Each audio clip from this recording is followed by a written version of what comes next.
Hi, and welcome to today's episode of Women's Health Unwrapped. I'm joined today by Lucy-Anne Carney, who is here to share a bit about her personal story and health transformation, to bring a bit of inspiration to you, because I know how much personal stories really resonate with you and help you to know that it's possible to change. But it's a story I really know is going to add a lot of value, because Lucy's going to be sharing with us how she managed to juggle, shall we say, a very demanding corporate career alongside motherhood and all that comes with running a family and a home and everything else that many of us women have going on in our lives, to become a bodybuilder. Now, I'm not saying that you listening need to be a bodybuilder, but Lucy's story really does help to bring to life how possible it is to fit exercise and movement, as I call it, into your life. So I know this is an area that is often really challenging. It's something that can usually be the biggest area clients I work with want to change, because they've not been able to build habits themselves to regularly exercise. It is a real struggle that so many of you experience. So today we're going to unwrap all of that and help you to know that it is possible to build habits to move your body more. So welcome to the podcast, Lucy. Yeah, it's a topic I know when we first spoke, I said I'm really passionate about, because movement is such a big part of my own personal journey as well. And I know how important it is, being a personal trainer like yourself, to make sure we are regularly moving and moving in the right way, particularly for women as we navigate our midlife season and perimenopause and all that brings. But just to get us started, to find out a little bit more about you, I'd love to know from yourself, what is your most impactful habit in your toolkit right now? And I know people are going to groan when they hear this. Probably meal prepping. It sounds really daft, but taking the time either on a Sunday night or each evening before you go to bed and making sure you've got your breakfast prepped or your lunch or both if you've got time, I find is a really good way to make sure you're saving yourself time in the morning and you can get out the door with the kids or off to the gym or work or wherever it is. A lot of my clients really struggle with getting the time to make a healthy, nutritious meal.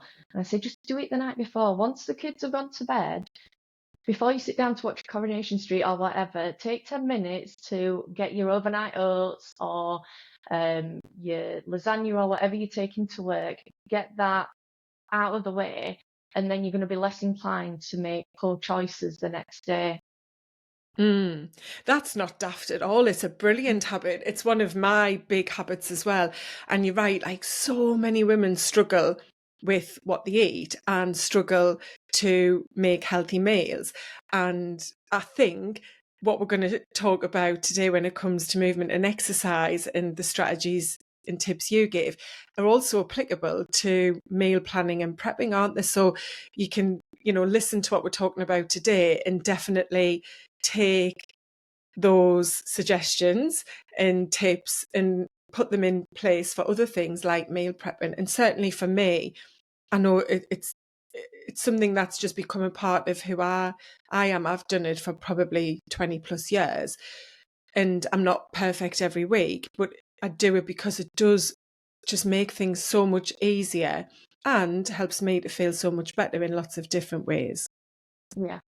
Yeah, brilliant. So I'd love to start with just getting your perspective on like why you think so many people struggle to find time, as they would put it, to exercise. What's your thoughts on this? I think especially women, we struggle because of the mum guilt. That's a massive one. It's time away from the kids or the baby or whatever you've got going on there. But you always think, could really just be doing the ironing or getting the floors cleaned, and you think, should I really go to the gym? Should I be taking that time to be selfish? But yeah, you really should, because it stops you being grouchy with the family because your husband's been to the gym or he's been to work, and he's got to get that movement in, and the kids have been to football or gymnastics, they've got their movement in. So you do need to find that time to yourself. And even if it's as simple as keeping a couple of dumbbells in the house and doing a bit of movement at home, just taking that time, carving that time out in your day is really, really important, because it's not just your physical health. I think it helps your mental health as well. And, I've had clients who say, well, I can't get to the gym for an hour, so go for half an hour. Or if you can't train for 30 minutes consistently around your baby's naps, do 10 minutes in the morning and 10 minutes at lunchtime and 10 minutes at evening. It doesn't have to be in one big block. As long as you're getting that movement in and building up your strength, it can be really valuable, so that when you have got the time and the kids are at school or they're a little bit older and they can be left and you get that time, you've already built those habits, and you can spend an hour in the gym and feel a little bit less guilty about it. But yeah, I think the main thing for me, I find now, is feeling guilty about being away from the home and taking time for myself instead of putting the washing in. Yeah, there's a few things I want to start to like flesh out a bit more, but I want to just stay on this point around what's holding us back initially, and then because you've started to give some tips there on how you can break it down, how you can make it more accessible, different ways you can start to get movement in. But yeah, the guilt thing's really interesting, isn't it? Because do men have guilt? Like, have you ever heard your male clients saying, well, I can't work out because I've got the washing to do, or I need to cook tea? I've never heard my partner say it. Yeah, like do men No. say it? Yeah. I think the majority of women, it sounds really bad, but I do think there was a statistic in the government studies in the past couple of years where even after women have had kids and they return to work, most of the household chores still fall to them. And that's when their own care gets left to the wayside, like we don't take the time to wash his hair, or we don't take time to go to the gym. But yeah, I haven't had any of my male clients or my partners say, oh, I could really do with doing the washing or mowing the lawn instead of going to the gym today.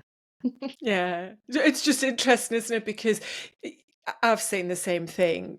Guilt is one of the reasons that I think women put off exercising and moving their body, because, yeah, they think, well, there's other stuff that I could be doing. And often it does come down to stuff with the kids and the household chores, as you say. But I think it is all linked together, because, as you said, there are stats out there, I don't know them off the top of my head, but I've seen them as well, that show women are still the main caregivers, whether that's with their own children or with other family members, especially elderly parents, in the world that we live in. There's been a bit of a shift there where we are taking on that caring responsibility as our parents age and become less mobile and so on. And we are in a different place in society to where we were 50 years ago. Many women, or most women maybe, work full time. A lot of those women are in jobs that they would perceive as being career type jobs. They're on a progression line. They really want to achieve. They've got their own personal goals and dreams and things they want for themselves, which often are linked to progressing through a career and being successful professionally. And when you then hear that we're still the main providers in terms of care at home for our family in lots of different ways, and we're having these jobs and careers that maybe even our mums, like my mum, didn't work until I was about 11, I think. Certainly grandmothers didn't work in the way that we do today. And also life was much more active, and spending dedicated time exercising wasn't part of our lifestyle back then either. Whereas today we are much more sedentary and our health is changing in a negative way. And so we do need to be moving our bodies intentionally much more.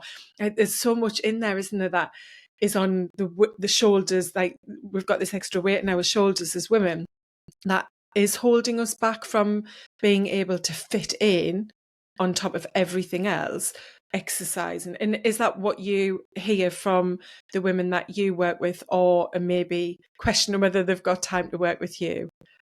Yeah. A lot of people think that they've got to train 5 days a week to see a change. And I do see a lot of women who are kind of going through the perimenopause and they're struggling to shift weight, that the Mm, findings kind of gathered over the years because they've not had time to train, and they're thinking that they're going to need to train X amount of days, as well as, like you say, being a carer or having a career as well and having kids. And a lot of what I try and do with them is break down how long they've got to train. So if you've only got 40 minutes, let's do your program that's only 40 minutes. If you've only mm, got 3 days, let's only do 3 days. And you can still achieve your goals in that. And I think as well, it's really important that they do take that time. mm, Um, and I'm kind of seeing it with my daughter. It sounds really daft. She's only 18 months, but she can tell that mummy and daddy work out because I've done stuff in the garden and I've had my dumbbells there, and then I turn around and she's like doing little squats, you know. So it's important for us to take the time for ourselves to look after ourselves, but also to set the example for the next generation that it's okay for women to take that time and mm. look after themselves and become stronger. Absolutely. And my big vision is to normalize healthy habits so that our kids growing up, knowing that living healthy is what equals living happy, and they don't even maybe put a label on it as healthy living because it's just normal to them. As you said, we've got to normalize this for that younger generation, because without being too morbid, there are some very scary stats out there about the life expectancy of the younger generation. When I worked at Nike, this was something that I was involved in when it came to kids, because they are living such a sedentary lifestyle combined with a really unhealthy diet of mainly ultra processed foods. And so as women, I think we do have that power to help normalize healthy living. And as you said, that the sooner we show our kids that we're moving our bodies, the more they will just do that. And so I love that your daughter's 18 months and she's replicating what you're doing, because there's a guy, Ed Milet, he's a big global motivational speaker. I don't know if you've ever heard him. He uses a brilliant phrase, which is like, most of what our kids do and how their life becomes is what's being caught, not taught. And as parents, we often laugh and make, comments about, oh, I can't tell my kid anything, they just do what they want. Well, that's human nature. So we can't teach them to be healthy. We've got to show them, and they'll catch healthy living and just naturally do the same that we're doing. So yeah, it's massively important for our own health and well-being, but as you say, to make those shifts for our kids to adopt those behaviors too. So I'd love to explore a bit of your own story and journey, because I just find it so inspirational what you did. So take me back, like, before you became a bodybuilder, were you someone who had good habits to move and exercise in your lifestyle? Yeah, so I've always been into exercise. I was doing yoga from quite a young age, and then I Mm, started going to the gym, and I'm mostly doing classes, like the Les Mills body pump and grit and things like that. And then when I started going into the big boy gym, and lifting weights, as it were, which took a lot of courage to actually go into the gym. Um, I started noticing that I wasn't getting any musclier, or I was putting weight on, but I couldn't really understand why. Um, and I think that was just a lack of knowledge around food, around having structure in my training. I was doing random Instagram workouts that you'd see. Um, and then I hired a nutritionist to help me lose a little bit of weight. I don't think I really needed to, but just for my own kind of peace of mind that I kind of could have that structure and see what muscle was underneath. And she was actually competing as a bodybuilder at the time. And I went to watch her show. And when I was there, I was like, I don't think these women look that different to my body, really. I was like, hmm. So that's when I decided to have a go at it. Mm. Which it does take a lot, and those women did look probably a lot better than me. But when you're looking at them on stage, you're like, am I? Could it be that hard to get there? So that's when I decided to do it. Yeah. Mm.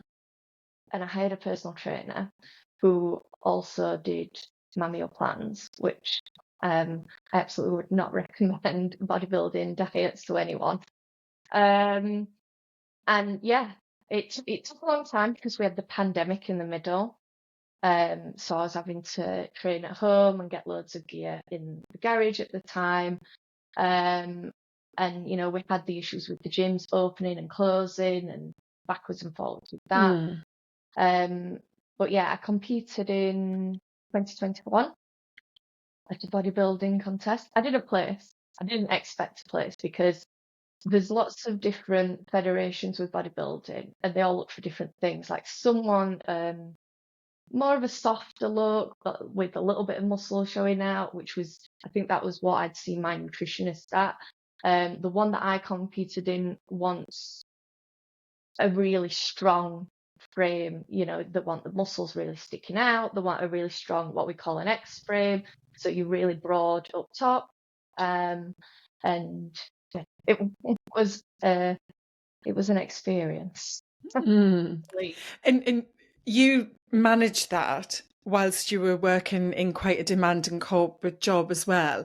And that was something which you found quite difficult to navigate, didn't you? So how did you manage the job and the extra training you took on to bodybuild and then the rest of what you needed and wanted to have and enjoy in your life?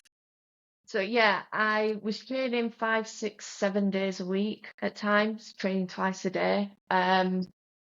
Like I said, meal prepping really helps. And at that point, I was like meal prepping for 2 weeks worth of food, which Oh, again, wow. I would not recommend, back freezing, contact Yeah. buys and all the rest of it. But that did help. And I used to get up around 5 a.m. and go on the Stairmaster at the gym, and I would take my iPad for work. And I would be doing all my emails. So I'd be there for half an hour, setting myself up for the day, Mm. and replying to all the emails from the night before. Because my job wasn't 9 to 5. It might have said that on the contract, but it was not 9 to 5. It was out of hours. Yeah. It was Mm. middle of the night. It was weekends. Um, and then on an evening, I would go back to the gym after work and train. Um, and yeah, it was really really challenging, but I think it's about having that determination, having a goal in mind, and having that determination. And I think having a structure, a training training structure, knowing exactly what you're going to do when you go to gym really helps you save time and be a little bit more efficient with your time in there, rather than kind of milling around going, should I go on this machine, should I Mm. go on that. That really helps.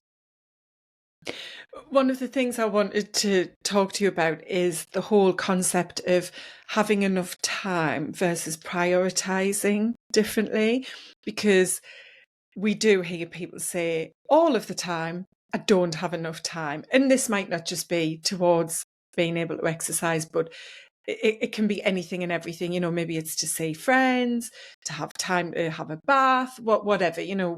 I'm sure you listening have said to yourself at some point, probably recently, oh, I haven't got time to do that.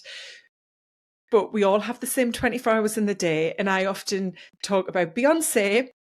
And I know there's a lot of people like, oh, I hate that thing of, we all have the same 24 hours. But reality is we do. We all do. And Beyonce has an army of staff to help in every element of our life, cooking, cleaning, organising, exercise and whatever it might be. But I bet there are things she still wants to add in to her toolkit to be healthier and feel stronger and be more fulfilled and happy, whatever it is that she wants, because we're always moving forward. And that's a really important message for people to have and understand, isn't it, that there's no finish line. This is about making it a part of you for life. And we can all be really busy, but it is about prioritizing what is important to you. And I'm sure Beyonce, with the time she does have in that busy life, even with all of the health, she prioritizes what matters to her right now. Maybe that's writing an album, or maybe it's taking time out and being a normal family with the kids or whatever. But we might not have those luxuries and support that she has, but we can take that same approach, can't we? And do you think that's the flip that we need to get to, where we're looking at it as, okay, this is our life and I can prioritize this, and if I do have a goal, then let's work out a plan to make that goal happen? Absolutely. And I think it's about having those priorities. What do you need to do today? And it sounds like, what can you put off? So, Mm-hmm. the example of me going, oh, should I really go to the gym or should I put the washing in? The washing's going to be there when you get back from the gym. Right? The washing's not going anywhere. But my physical fitness is, I need to keep on top of that. And having a washing machine that you can put on time delay really helps. So you can set it off, you can put it on the evening, and it's done in the morning. That's a great win. Investing in a dishwasher, aka a husband, a dishwasher really does help, because when I Mm. was prepping for bodybuilding, I had a dishwasher in my house, but I'd never used it. And I was talking to one of my friends. I was like, I haven't got time. I haven't got time to clean. I've not got time because I've got to go to the gym and I've got to do this. And she was like, Lucy, you've got a dishwasher right there and you're eating 6 meals a day. Why are you standing washing 6 lots of food? And I'm like, yeah, why am I doing that? Just figure out how to work the dishwasher and you'll save yourself some time. And I know not everyone's got time to hire a cleaner, but taking some time out one day a week and going, right, I'm going to absolutely blitz the house today. And then I won't go to the gym because actually that's my physical exercise. Mm-hmm. I'm going to get 10,000 steps. I'm pushing the Hoover around is going to burn a hell of a lot of calories. And then you're going to feel a little bit less guilty if in 2 days' time, yeah, it does need hoovering again, but it'll need hoovering when you get back from the gym. And, maybe you can get the kid to help with that. Maybe you can get them to do a little bit of dusting while you're hoovering. Yeah, that's one of the tips I give around delegation, actually. And I've got a freebie link to making time to build these healthy habits. And, back to how we started, I think although we do have a lot that we're responsible for as women, I think we're often actually making that problem worse because we allow ourselves to be in control and responsible for most of the stuff. Whereas we do often share a home with other people, regardless of how old your kids are. How can you get them involved? As we've talked about, we want to teach kids in a way that helps them to live a better life, but doing it through modeling our behavior. So if we're also modeling how to delegate and how to share and how to communicate and coordinate, they're going to adopt those habits. I'm not saying shout and say, get up, get the Hoover out. It's like, how can you find a way to work together as a family to go, we all want to feel good and we all want to have energy and enjoy our life. So that means let's all work together and find a way. So as you were bodybuilding and spending a lot of time prepping food, eating food, clearing it all up as well, and then exercising and so on, what were some of the things you had to adjust and then learned about prioritizing better? Oh, well, things like relationships take a bit of a back seat, whether it's your friends, or partners. Um, One of the difficult things I found was around people's birthdays. They're like, "Oh, can't you just have a glass of champagne for my birthday? Or can't you just have a slice of cake?" And it's like, no, I can't. Like, you can't give up. You've got to stick to the plan. And I think that's quite difficult, not just for yourself, but for your friends sometimes to understand. As I say, my relationship with my then partner took a massive backseat, which is obviously difficult. But yeah, trying to find people that understand that, and understand the dedication is quite hard. Yeah, very, very difficult. And obviously the priorities were trying to build my body and still working. Still being nice to people at Mm, work when I'm absolutely starving is quite hard. Yeah, and it was quite a demanding job to be doing alongside that. As like I say, with it not being a 9 to 5 job where you could just switch off and go to the gym afterwards.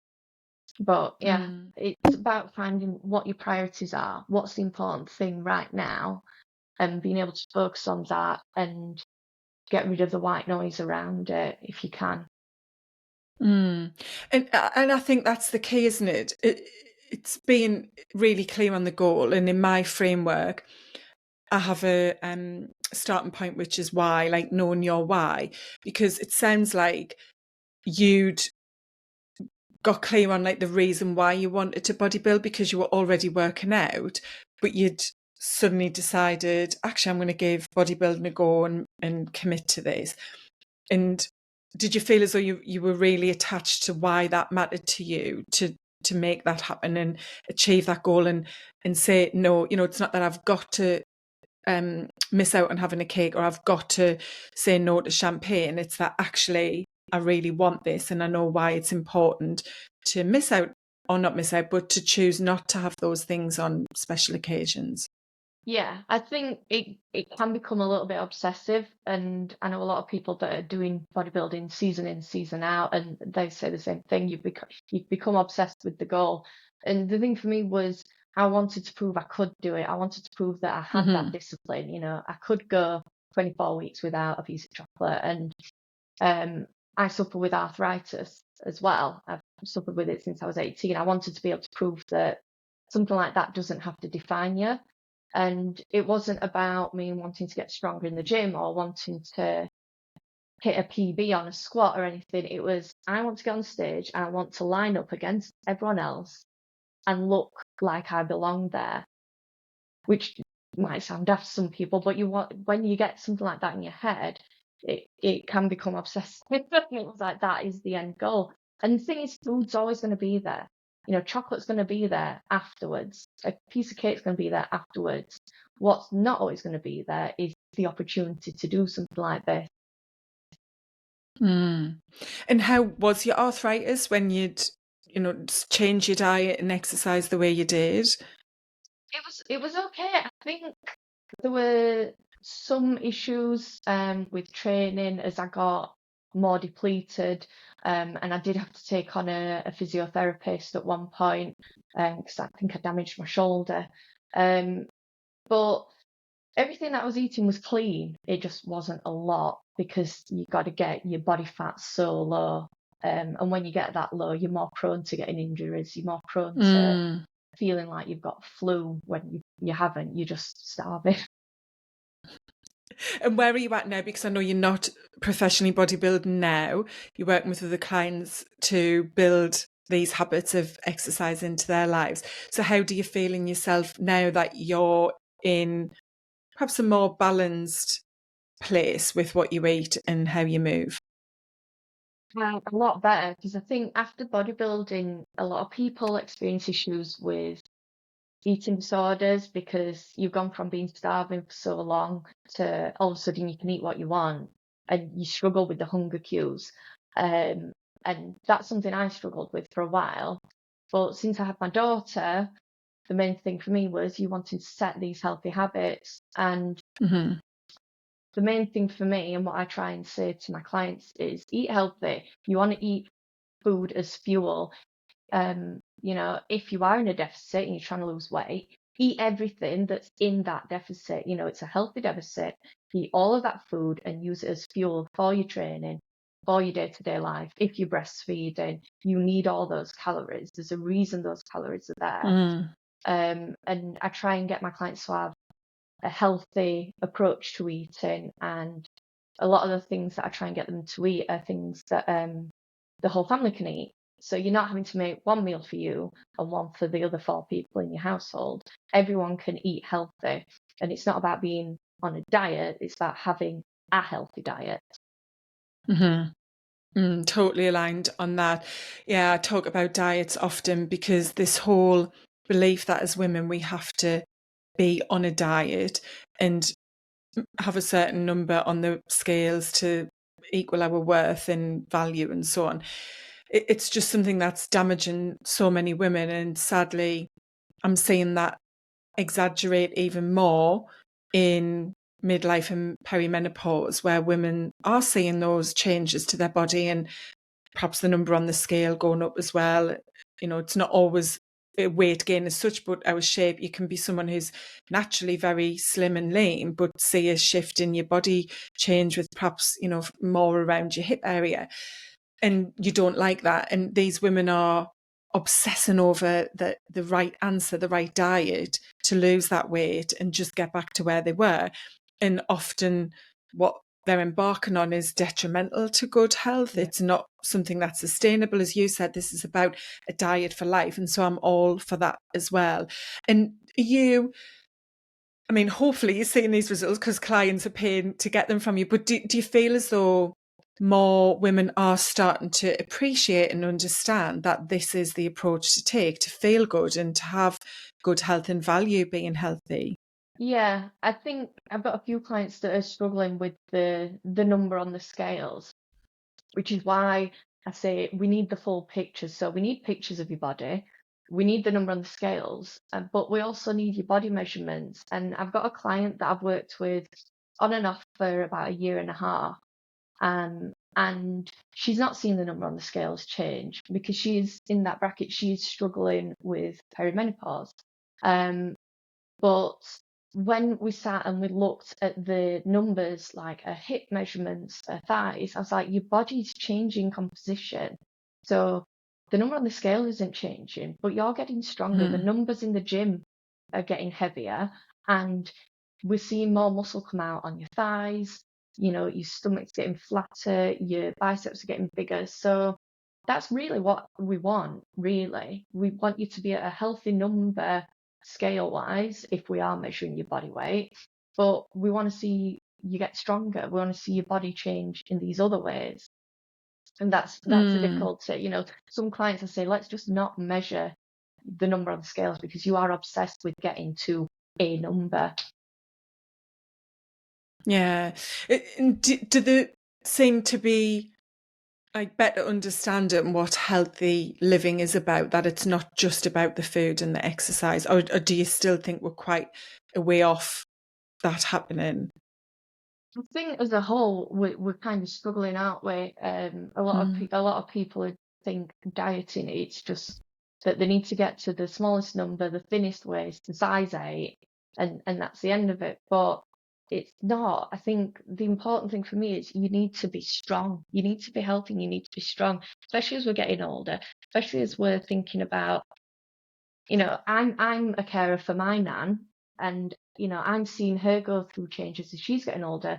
And like, if you her generation, they didn't do physical fitness. Ladies didn't go to the gym. But when you think about it now, one of my key things is learn to lift your body weight. Everyone should be able to lift the body weight, whether it's a pull-up, a deadlift. If you can lift your body weight, you're going to be able to look after yourself for longer in the long run. Yeah, I love Dr. Gabrielle Lyons, who talks about muscle being the currency of longevity. Like, we need muscle, and what we are doing generally as women, and obviously I'm making assumptions here and collectively talking about women, is that when we are dieting and obsessing over that number, we're doing so at the detriment to muscle. And that's what most women do not realise at all, is that they're on the pursuit of happiness through their weight, but actually at the same time are putting themselves at many different health risk factors, especially when we age and need our mobility to live the life we want. That's at risk because we aren't building that muscle. So I think that takes us on to what you'd start to talk about at the start, Lucy, with how to make it simpler. When we know time is a barrier, that is a given. We all do have these busy lives, and not many of us have either the affordability to hire a personal trainer, to maybe even join a gym, or to block out an hour or more if we've got to travel as well, to go to a gym and so on. So you started to touch on at the beginning different ways, like where you can exercise, what you can do when you are exercising, and also how to make it more achievable in life by perhaps having smaller chunks and so on. So what would you share about that for someone who's thinking, well, I hate the gym, I'm never going to join a gym at my age? And I know that could be a thing we could coach them on, but yeah, what are some of the ways that you encourage women to exercise? So I would say keep a couple of dumbbells in the house. You know, you can pick them up at Argos, cheaper than the price of a gym membership. And having some set routines that you can do, like say for 10, 20, 30 minutes, 2 or 3 times a week, is going to give you that little bit of time and a little bit of strength, and you will start to see the changes the more you do it. Um, like for a long time, I couldn't go to the gym because I've got the baby and I didn't have childcare. So I just worked out at home and keeping a log of what you're doing. So, you know, if you're doing 3 sets of 10 bicep curls, for example, one week, why not do 4 sets the next week? You know, push yourself. You can still push yourself even if you can't increase the weight because you've only got one set of dumbbells at home. And movement is key. So I've got friends who say, "Oh, I haven't got time to go to the gym. I've got to take the kids to football." And I was like, "Well, walk around the football pitch. You just sat there, eating a bag of Pom Bears or whatever. Have a walk around the football pitch while the kids are doing that." Or, you know, if it's one of these kids clubs type thing, can you go for a run while they're there? You know, things like that. Movement is so important, and flexibility as well. Like my flexibility is terrible because I spend so much time lifting weights and I'm not spending enough time being flexible. But what me and my partner do on a night is when we're watching something, when the adverts are on, instead of going to get a biscuit, you know, we sit on the floor and we try and stretch our legs out because we've both got terrible strings, and take a bit of time to keep that flexibility there as well. Yeah, there's I mean, we could do probably an hour episode just on different tips and ideas for making it accessible and achievable through the type of exercise and the times and ways you can fit that in. Yeah, I'm like you in that when my daughter was younger, she's almost 17 now. When she was younger, if she was at a club on a Saturday, she always did performing arts and she used to do swimming really early. I would be like that. Like I would run, for example, while she was at swimming. I'd know that she's in there for half an hour. She was older, you know, it wasn't one where you had to sit on the side. So I would just go on my run kit and then I would run while she was there. Likewise, you know, I've done things like when my car needed its MOT, I'd run from the garage. It might not be the best area, but I'd just go for a run or even a walk. And it's finding those opportunities to move. And I think what many of us do is only think about exercise in terms of the gym Yeah. or in terms of a class. You know, that like you started with, you used to do all of those Les Mill type classes, body pump. I used to do stuff like that. And so you think, well, if I'm not going to a class, then I can't do that myself, or if I haven't got time for that class, then nothing gets done whatsoever. Something's always better than nothing, Yeah. but finding these ways to build it as a regular habit as well, like you said, maybe on an evening. You know, how many of you listen or watch Netflix on a night? You know, is that the time, like we talked about, prioritize? And if you really want to feel better and you value your health and want to live a long life where you're able to do what you want because you're mobile and you've got good cognitive brain function, then would taking 15 minutes each evening to just do something on YouTube, for example, help? And I know I was in Sainsbury's the other day and I happened to walk past their sports equipment, which actually they had a good choice. And I stopped to look at it out of interest, and they had a little dumbbell stacking tower, which would take up no room at all, even in a living room. And there were 3 different weights, low weights, you know, for someone to start with. And it was like 20 quid. Yeah. You know, and many people are having 1, 2, possibly more takeaways a week. Like that's perhaps the cost of a takeaway or even half the price, depending what you order in. Like, and then you've got it for life. And that was how I started, was with a really simple adjustable dumbbell set from Argos, which had a barbell as well as the two dumbbell ones. And it was a bit faffy having to put them on and, screw them on. I think I ordered clips instead from eBay to swap out for the ones you had to spin and tighten up. But then I had them at home, and I didn't have then any space to have a gym area. I had it, in the kitchen dining room, and I was doing it like that.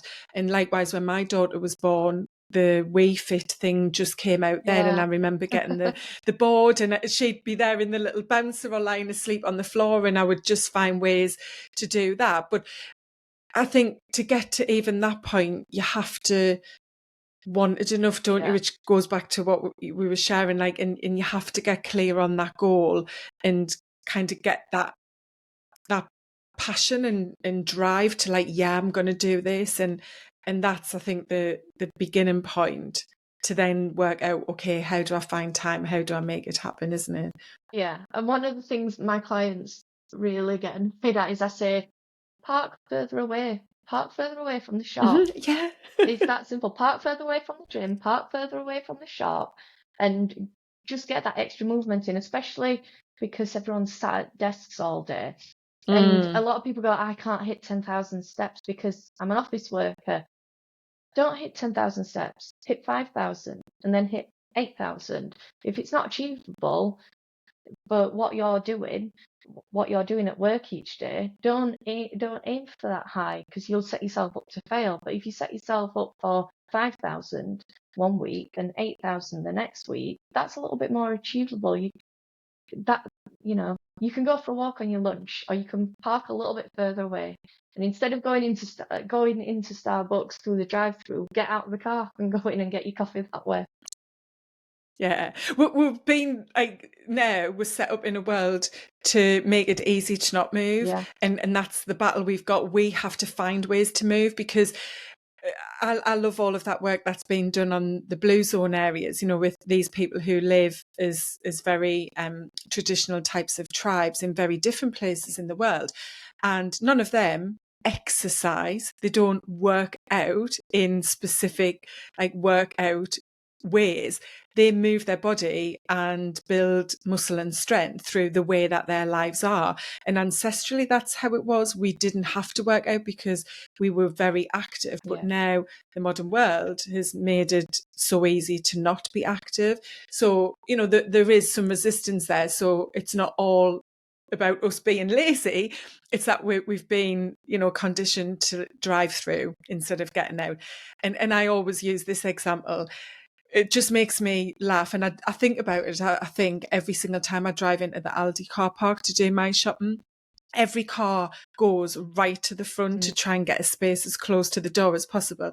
And one of the ones, I sometimes mix up between 2 or 3 near where I live. One of the ones I go to when I drive in, instead of going into the main car park and fighting and waiting for space, I just go straight to the right, where there's this lovely little car park. It's got the trolley thing there, and it's about, I don't know, maybe 50 metres further away, but it's easier to park in, and I get those extra few steps. But everyone just wants to be close to the door, don't they? That's, the mindset that we need to try to overcome.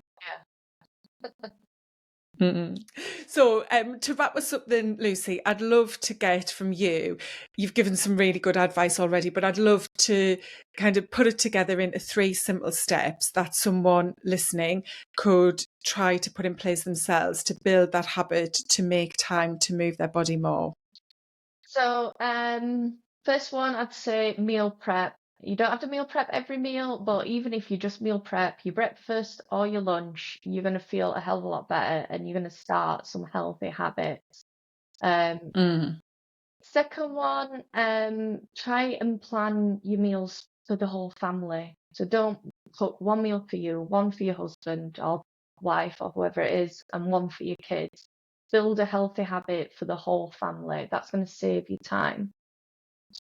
And then in terms of exercise, find something that you're passionate about. You don't have to go to the gym. You can do yoga, you can swim, you can run, you can do Zumba, whatever it is that you enjoy. And if you find an exercise that you enjoy, it's going to make it easier for you to go. You're going to feel more inclined to do it and start building those healthy habits and start building some strength and building up your cardiovascular health as well. Brilliant. And there's some really fun new ways to get out and move your body, isn't there? I've seen that, the bungee kind of aerobic type Yeah. thing where you're on these straps bouncing, and I've looked to do that myself because I thought, oh, that looks so much fun.